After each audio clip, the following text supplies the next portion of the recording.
Hello everybody, my name is Fraser from MicroProse. Today we're going to be taking a look at arms train Tycoon tanks with Alex. We've done many conversations already, by the way. I'll let him speak in a moment, but let me explain first. We've done many conversations, we've done lots of walkthroughs, we've done interviews about this game, so there is a lot of stuff already available if you just go trawling around to find all those interviews and stuff like this. But today we're actually going to be taking a look at all the new updates that have happened and updates to come. And so, hello, Alex, you can talk now. Hi, Fraser. Thanks for letting me know. I can talk now. That's fine, you Yeah, can talk now. So, you're going to quickly go through some of the updates for us, such as like the amount of new tanks, new features, yeah, and stuff like this. So, the floor yeah. is yours. Thank you, mate. Thank you. Yeah, it's been some time ago, but always fun to talk to you. So a lot of work has been done, and I'm showing some stuff now. I'm actually showing one of the new features that has been added over the past half year. But in total, we've over this past half 6 months or something, we Hmm. had like 8 updates and 4 big ones, and now we're gearing up for a really big update. The highly anticipated World War II update. So all in all, the game has like I don't know 40 plus tanks and much more parts, 170 plus research technologies if you only count the British ones, and so on and so forth. So a lot of quality of life, bug fixes, and now what I'm showing you is one of the cornerstones. This is the tutorial, right? Yep. Um, we've been bombarded actually by players saying, "Well, the game is." It's evolved. It needs some tutorial, and we thought, okay, even though the game is still in early access, we do add a tutorial that should step through all the major mechanics and all the major phases how you run the tank tycoon, and explain what you do. From research, where we are now, engineering, etc., etc., etc. So even the new players, they get familiar fairly quickly, and they can start enjoying the game.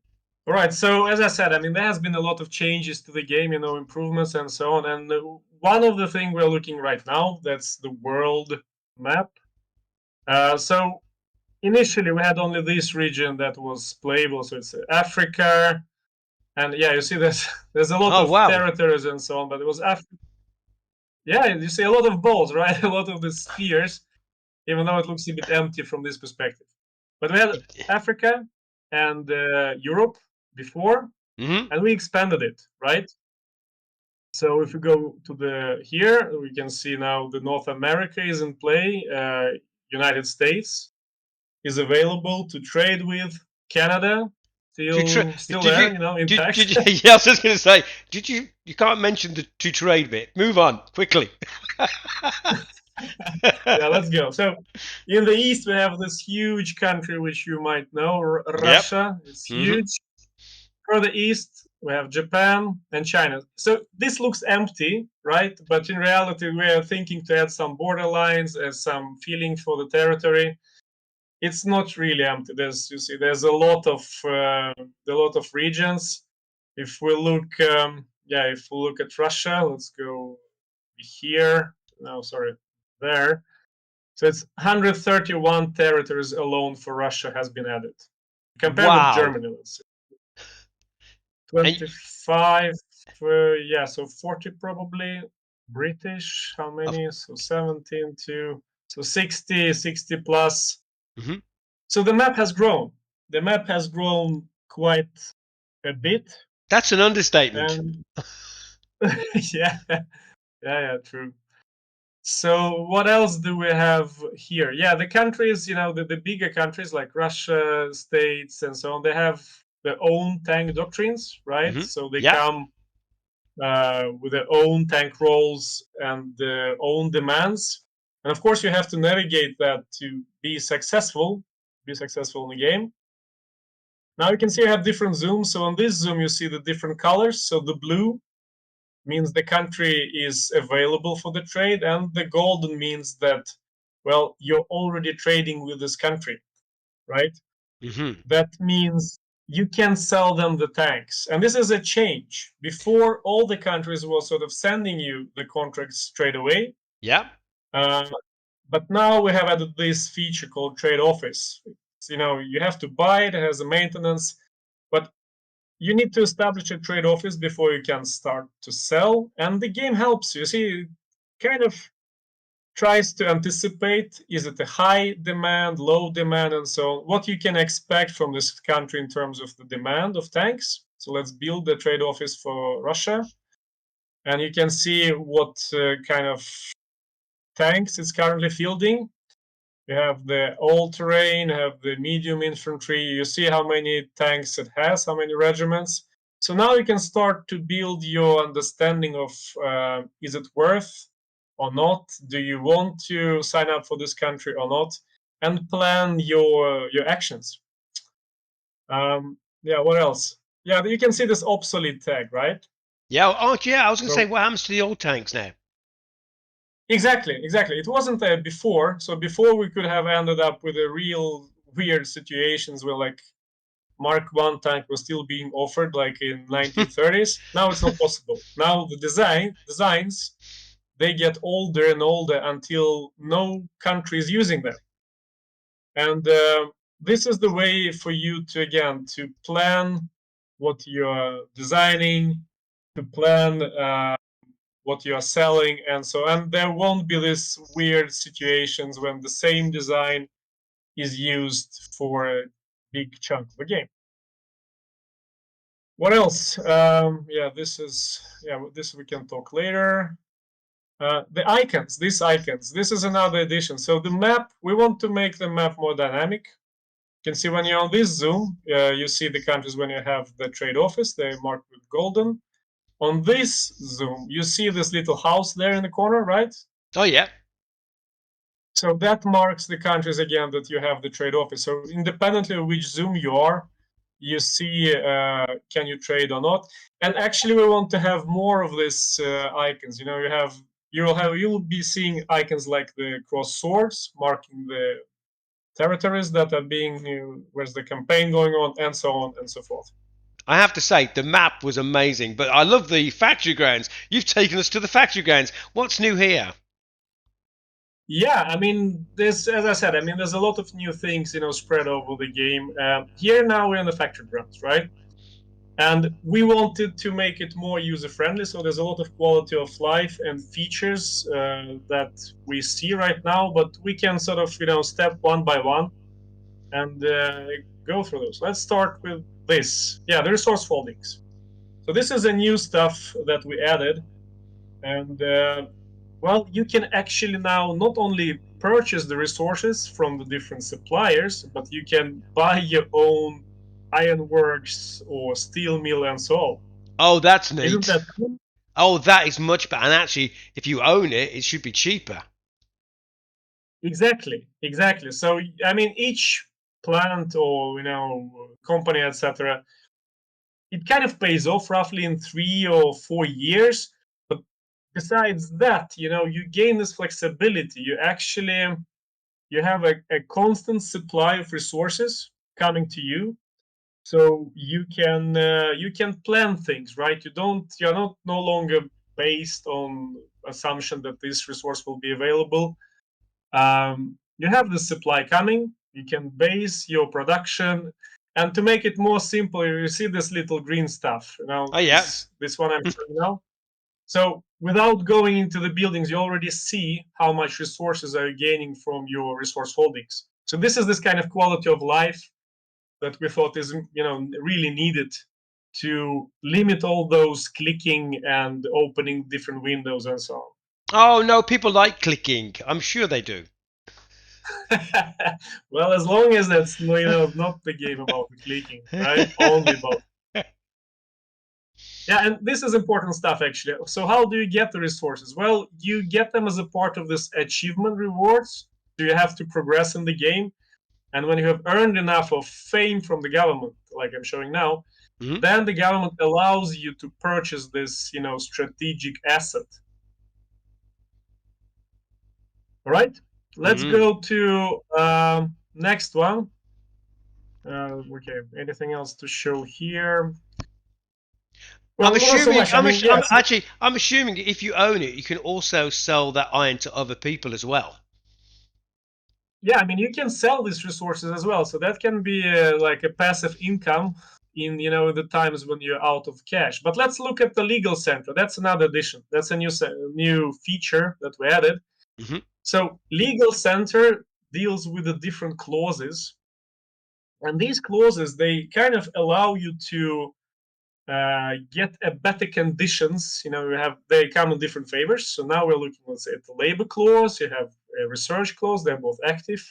You see these numbers. They show for this particular clause they increase the income of workers and engineers that you can hire. But you have different other clauses, right? You have the trophy clause there that will help you out with working with the trophies. You have the lobby. So all in all, clauses is like you have the lawyers working for you and for quite amount of cash. Then they can make the deals more lucrative for you, or the conditions of the deal more flexible for you. So you can have only number of clauses active. So you have to select wisely, and you have to play between, shift between them depending on the conditions. So you have to be a bit strategic here.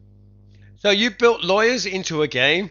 Are you mad? Yeah, almost exactly. And I'm also showing, so not to forget which clause goes where. We are showing this on the UI level. So now I'm here. Let's say I want to hire engineers. So I can see that I have this clause active, and it gives me like 5 engineers additional that I can hire.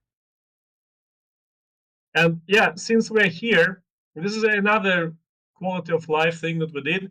You can actually now hire the employees directly in any place. You don't need to go to administration building. You can hire them on the factory ground, anywhere else, or any other building, and that makes your life much more easier. Before, you had to go to administration, and here Yes, you I have to remember. assign how many. And that's again this kind of travels I was talking about. I mean, we limited this, so it's you don't need to keep things in mind and so. Administrators. Another addition to the administrators. So we have redone a bit this whole item there, but the main thing is the age. So now each administrator is getting older, and that goes, with the game in time there. And at the age of 65, you lose this admin because he becomes pensioned. Why we did this? Well, we don't want to have too many admins there to spawn sort of You're very ageist in this, people will say. ways of exchange because the new ones will be coming, and the pension seems to be quite a good idea for that. What else? These icons. Yeah, I think these icons is also worth to note. You see those? Let's go to factory grounds. Hmm. So the icons they come in two different flavors, and let's look at maybe this one. Yeah, so this 2 and 1. So what it tells you what is happening in this building just by hovering the mouse. In this case, we know in research we have two research ongoing. One takes 206 days, another 155 days. So you don't need to learn this information now. You don't actually need to go to the building, opening up again the scene just to remember this. You can see it just hovering over the button of research, and you see what's happening. Isn't that useful? It does speed up process, I have to say. Exactly. Exactly. And I mean, while I'm in the research, I can look at the warehouse and I know, okay, the next order from Oceania comes in 23 days. So again, I don't need to go there. I don't need to be afraid that I'm losing the time because I forgot to click there. And that was one of the challenge, to be able to show all of this information in a relative simple and accessible way, and so on. Another thing that has changed, of course, with the new era, it's that we have more process lines, we have more slots for administrators. So you can actually really scale your activities in the buildings, right? You can have 3 admins, you can have 3 parallel processes, so you are more productive. Now, these numbers, they are in another corner, they look a bit different, but it's also to help you out. So this one in legal center or in resource, it, for example, legal tells you what kind of clauses are currently on, right? In here you see how many trade offices and where you already have exactly the same idea. You don't need to go to the world map or open the legal center or the resource holding center. You just have the mouse, see what exactly is active. If you don't have the mouse, you look at the number 242 and then kind of tells you that, okay, there is something going on there. It's like a reminder for you. I've seen too much red tape. Let's move on. Too much red tape, man. So we've talking about red tape. We've done all that, and now let's. I know one thing about this game. You've got lots of spies in this now. Yes, exactly. We have the spies. But before the spies, let's look at HQ. So this is another big change. Before that, the campaign was equal to war. So it was like a skirmish wars, one single war over one single territory, and that's it. Hmm. Now we have made it like you have really wars and different conflicts or wars. They consist of several campaigns over different territories. Now we can see you have number of wars going on. And let's look. You have the Ottoman, Russian, American, Canadian War. Hello, 4 campaigns. Oh, it's a bit tricky. Sorry, I'm like no disclosure NDA on this. But yeah, you see that you have a campaign concluded, and then in main you actually have an active campaign. You see how many different units and type are fighting there. You see this campaign points. This is how many the success of each side. Let's look. Click here. And here we can also see some changes. So this is the campaign in main. You see the current battle. You see it's kind of heavy battles now. You see this thing I'm showing? That's the battle group. That means whenever you have this battle between 2 units, it's no longer really duel, but you have also some units from the task force engaged, and they engage in a simplified way of this providing the bonuses. That means that if you have one task force that it has a lot of units and another side has only a few units, then the natural way to represent it is with the help of this task force bonus and so on. And yeah, so that's the battle group thing. uh, what else should we Spies. I think spies. Yeah, let's go to spies. Let's go to spies. Yeah, this guy, the spy, not spy looking guy, but he is actually a espionage center. So if you go there, um, yeah, this was also important change. So this is how the player can get the designs from the other companies and do reverse engineering. Before we had them only, okay, fatal error, not fatal. I can fix it. I can fix it. Okay, good. That's okay. um, Keep the games keep going. Don't stop. yeah, that's a fatal game that doesn't kill the fatal error that doesn't kill the game. Anyways, so trophies. That was the original way how the player could get his hands or her hands on the designs from the other company. And the trophies were coming a bit random because the player couldn't control it. They were a product of wars or other sort of logic of the countries. Now we have introduced designs. That means when a company is announcing about a new design, you can actually buy out the plans or spy out, to say it correctly, the plans of these designs as long as you have the cash needed. You see? Hmm. And you really need a lot of cash to do that because the cost of buying the designs, buying the designs, we're talking about millions, and that's a lot of cash. And for the trophies, you buy only a fraction, 400, 500. So trophies is a random way, it's like a bonus. And buying or spying out the designs is a more way for the player to plan how and what designs to get, but it needs more cash. But again, that gives you a control over when and what designs you want to buy. You can, save a bit of a cash and do some hopefully smart decisions when you're getting these designs. Did you spend a lot of time building that spy network into? Because that's quite a big thing in this game, by the look of it now as well. The Yeah, spy bit. yeah. I mean, the game is like there's also there's a lot of interconnection. So when you change one place, you have to make sure that these changes are reflected in all the other game mechanics. So it was quite a move actually to implement this. Sweet. So here we are in engineering. We're looking at this nice looking machine gun. Um, so there has been quite a lot of work done here as well, to be honest. Uh, there's more components, more stuff being added to the game. So we thought, okay, now it's time to really make sure that the player has a full control of all of those components. And the natural way is filters and sorting. So we introduced a lot of new filters by the different tier, Hmm. by different country, and also something we call the archive. But let's play a bit with the filters and see uh, how it works. Okay, this is not good. Let's play. Let's say 2 seconds now. I want maybe British. Yeah. So and maybe yeah. So this is good. So we have, you see, by playing with the default filters, we have limited the list a bit. But now let's say that I want to have more dedicated filters. So I use archive. This is the way for me to put away certain components. I can look now only on these components. Oh yeah. There you go. So it's a mix between the tier and the country, and I can take them back.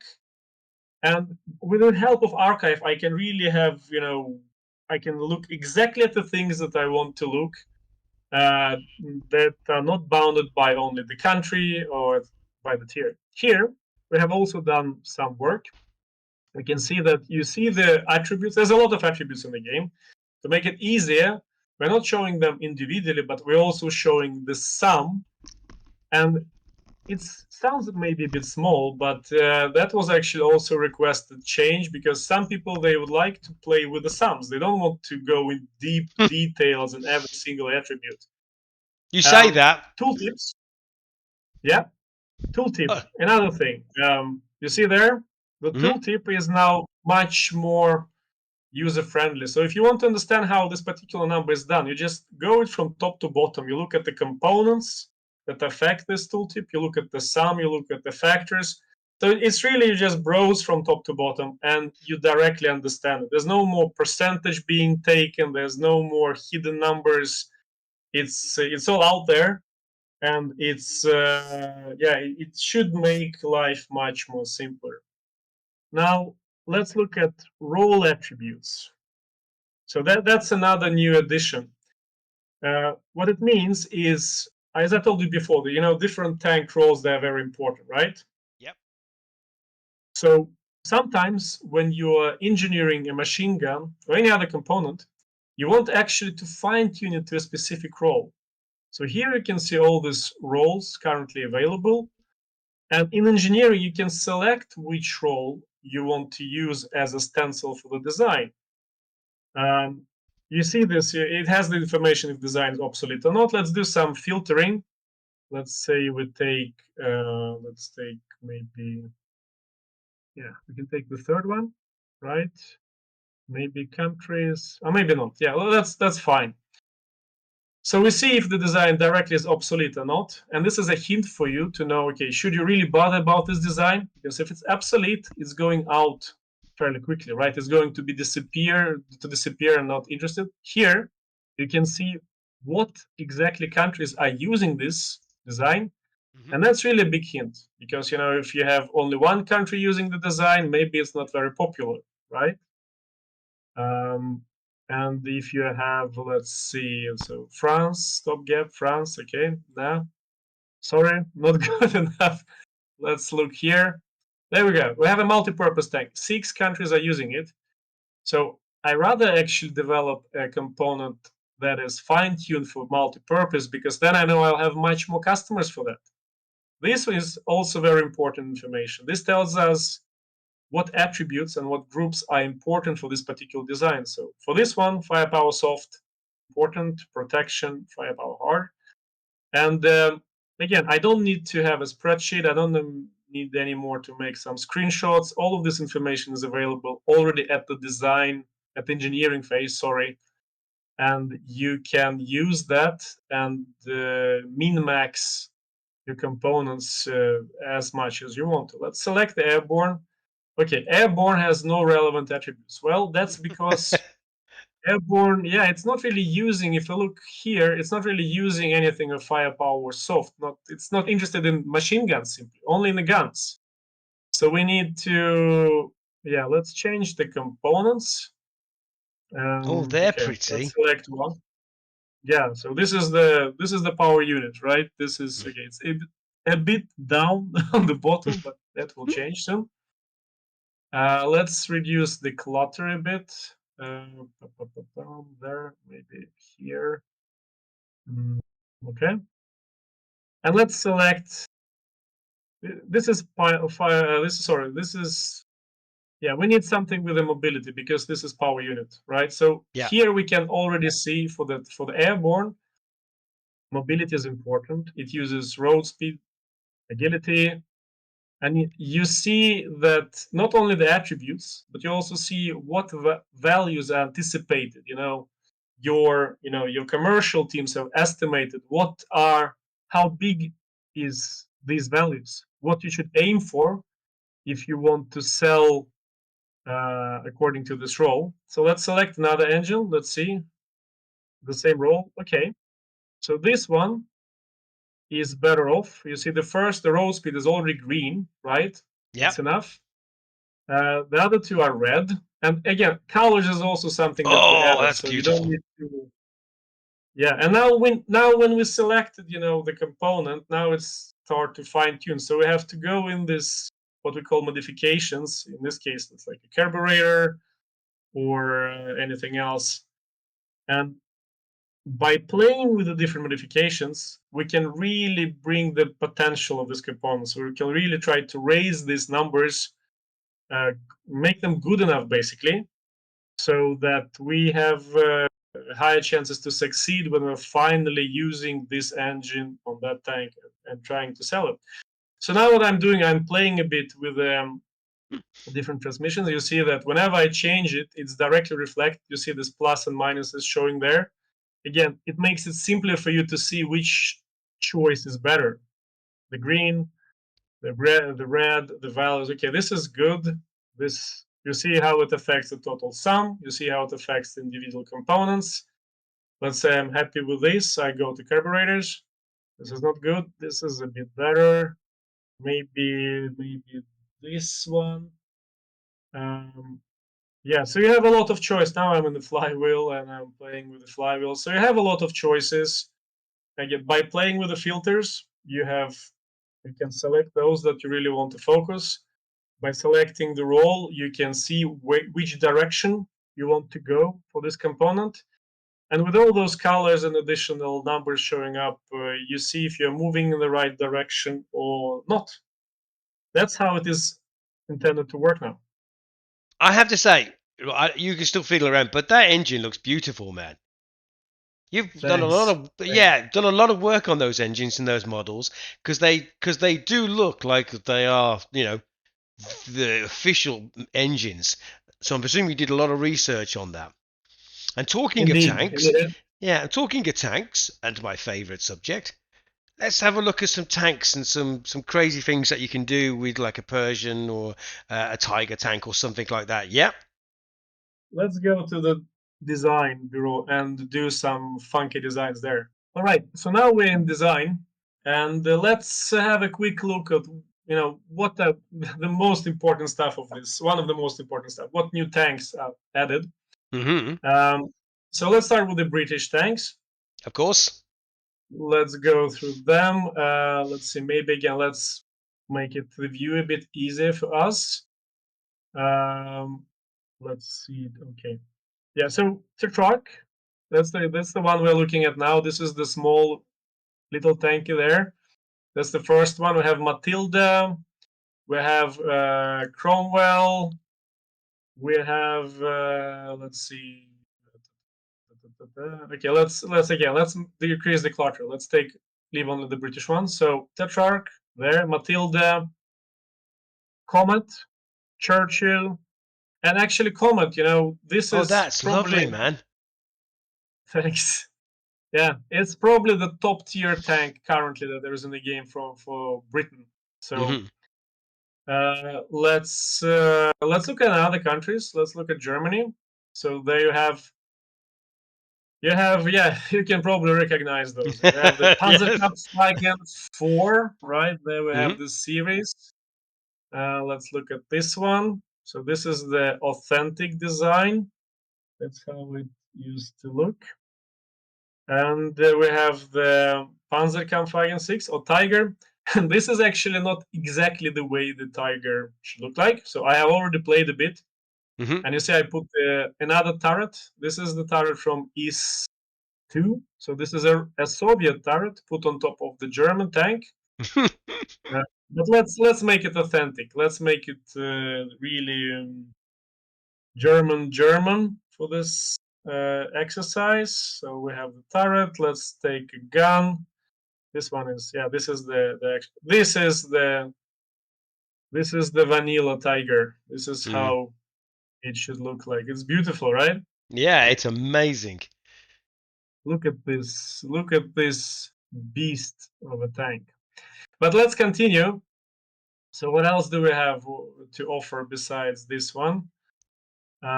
We can, yeah, tank is good. Yeah, important to note. Yeah, this is actually a funny one. This is also I was playing around, and you see, this is how probably the Panzerkampfwagen 4, which should have looked if the T-34 design was combined. So you have that turret. But besides combining the components from the same era, this is the T-34 turret. Besides combining the component from the same era, you can actually interchange from different eras as well. So let's look at what we can do if we look at the compatible components from the tier 2. And let's look at the British ones. Right, so we are trying basically to build some sort of cursed design, German, British, from the interwar and the World War II. Look at this.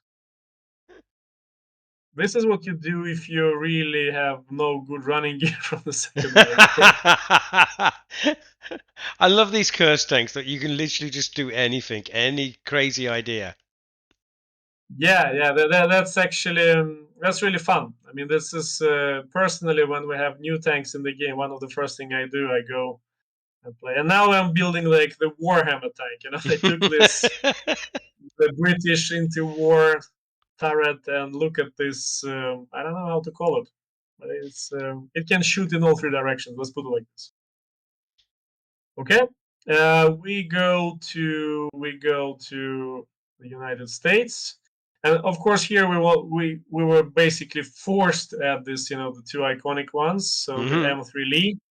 Okay, this is not exactly how it used to look. So again, I already, as I said, played around, put some German turret on top of that. But there's some nice engine, twin engine gun. But let's look how it should look like. So we playing with the filter. We leave only the right tier. Yeah, we leave only third tier. So we put the right turret there. And actually, this is another one funny. It has a turret on top of the turret. So we put it there. The tank needs a gun. We plug the machine gun slot there. And there we go. There we have something that looks more authentic one, right? The M3 Lee. Let's paint it in German. That's the correct colours, by the way. Yeah, yeah, yeah. Straight Now out let's the factory. exactly. So, and of course, the next one is the M4 Sherman. So we have to. This is one of the most famous World War II tanks, most of the numerous probably. Hmm. So we added that as well. And again, we can play around. We can I don't know. Let's look at let's look German Russian. Yes, the T-34 turret. This is a combo, funny combo. But actually, let's make a much more fun combo. Let's take this one. This is a huge turret. This is from East 2, and is a huge turret that allows us to actually have a big gun. So Oh, let's look that's at the mental. gun.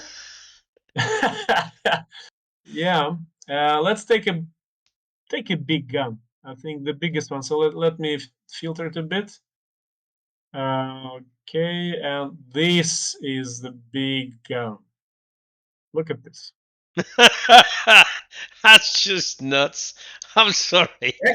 Actually, this looks, when I look at this really reminds me of the American, but there's like was a modification of the M4 Sherman, was the Firefly. So Hmm. it really looks like that.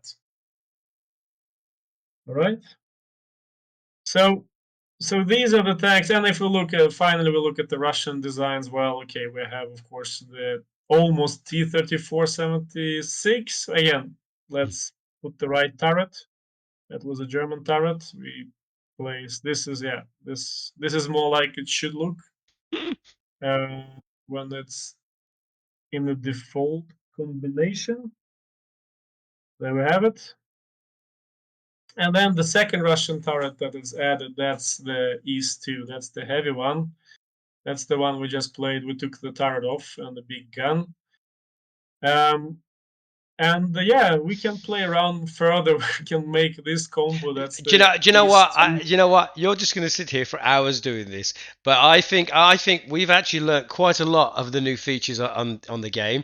I'm assuming there's still lots more to do, and there's over the next like couple of months, there's going to be new features added and stuff like this, which we will basically cover that as well. So, Alex, I'd like to thank you for that. Hope everybody enjoyed all this tinkering, and if you want to basically tinker a tank that make something as mad as some of the ones he's been making over the last few minutes, then this is the game to do it with. It breaks all the rules, but that's brilliant because that's what games are all about. So go on to Steam and go and grab the game now because it is available. Thanks a lot, Fraser. Thanks a lot. That's perfect, man. Right, speak to you later.